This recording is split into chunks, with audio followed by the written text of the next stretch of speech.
পাকিস্তানরে খায়া দিছি, next target TikTok Tigers. আমি একাই করেছি 109 রান, আর পুরো বাংলাদেশ দল অল আউট 101 রানে। তাইলে রাইলে রুসো বনাম বাংলাদেশ ম্যাচে রুসো 1/8 রান। আরে এগুলা সব প্র্যাকটিস ম্যাচ, আমাদের টার্গেট পরের বিশ্বকাপ। সাকিব ভাই রিভিউটা নিলেন না কেন? আরে প্রথমে দুইটা নিছিলাম উল্টাপাল্টা রিভিউ, দুইটাই লস হয়েছে, তাই ভাবলাম আর রিভিউ নষ্ট না করি। আমার ভুল হয়ে গেছে, আমায় ক্ষমা করে দেন। সমস্যা নেই সাকিব ভাই, সেমিফাইনালে আমি শক্তভাবে ঘুরে দাঁড়াবো। সেমিফাইনালে তুলবে তোমার বাপে? তোমার কেরিয়ার বাংলাদেশ ক্রিকেট দলের মতোই উজ্জ্বল। যেই দেশের দেয়ালে দেয়ালে হারবালের পোস্টারে ভরা, সেই দেশের ক্রিকেটাররা মাঠে দুর্বল থাকবে, সেটাই স্বাভাবিক।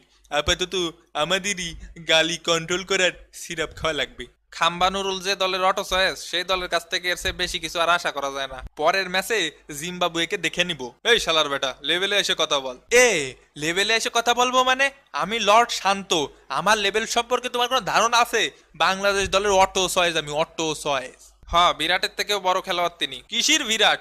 আমার লেভেলে আসতে গেলি বিরাটের আরো 100 বার জন্ম নিয়া লাগবে। হ্যাঁ, সাকিবের থেকেও সেরা অলরাউন্ডার তুমি। কিসির সাকিব? আমার লেভেলে আছে এগুলো।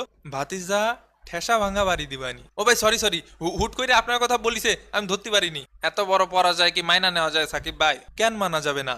অস্ট্রেলিয়ার মতো বড় দলও তো নিউজিল্যান্ডের কাছে বড় ব্যবধানে হারলো। তো অস্ট্রেলিয়ারও তো 2টা বিশ্বকাপ আছে, আপনাকে নাই কেন? তাদের থাকলেই যে আমাদের থাকতে হবে এরকম তো কোনো কথা নাই। তাইলে ওরা হারলেও যে আপনার হারতে হবে এরা মতো কোনো কথা নেই। আজাইরা লজিক। আরে কেন সাকিব ভাই, ওই যে কলাবাগান ক্রীড়া চক্রের সাথে খেলে একটা কাপ জিতেছিলাম না আমরা, ওইটার কথা বলেন, ওইটার কথা বলেন।